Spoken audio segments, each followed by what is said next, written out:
Tem muita gente pedindo para eu comentar sobre o filme que vai estrear dia 2 de outubro, o filme Malês. Fala galera, eu sou o Gustavo Paticino com as histórias dos negros que não te contaram, e uma das coisas que me chamaram muita atenção foi uma personagem, Yana Nassor. E eu acho que se esse filme passar na íntegra, as pessoas não vão gostar nada do que vão ver. Yana Nassor é praticamente considerada a mãe do candomblé, a precursora do candomblé da barroquinha, e muita gente não sabe que os candomblecistas tinham escravos. E é justamente o caso de Yanassô. Vou contar para vocês rapidamente o caso da Yanassô.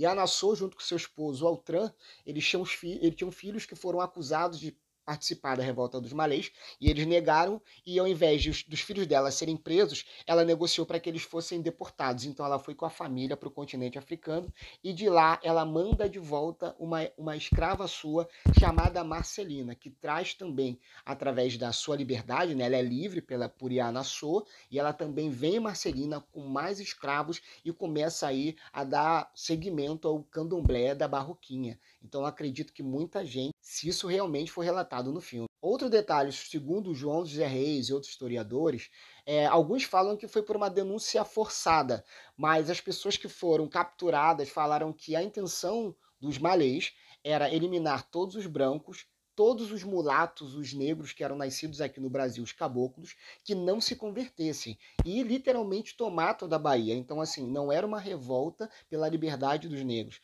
Os malês, segundo algumas pessoas pesquisaram na época e acreditam que foi uma delação forçada, mas eu acredito que faz todo sentido e toda a relação pelo histórico dos malês, que eles sim iriam matar os brancos e os pretos que não participassem da insurreição ou seriam mortos ou se tornariam escravos. Lembrando que os malês eram extremamente inteligentes, bem articulados, escreviam em árabe, e assim que eles conseguiram se articular, tanto que depois da revolta dos malês é que nasce a pena de morte aí para pessoas negras, para você ter ideia da gravidade que foi. Em 1837 nasce também a lei que proibia pretos africanos de estudar, ou seja, os que nasceram no Brasil poderiam estudar, mas os malês, por exemplo, pretos africanos, os fulani, os nagô, né, enfim, eles eram proibidos de estudar, de tão grande que foi a repercussão dessa revolta dos malês, porque eles tinham medo que acontecesse o que aconteceu lá no Haiti, quando teve a Revolução Francesa e o jacobino negro, né, foi lá, o Toussaint, e matou todos os brancos. Então esse era o medo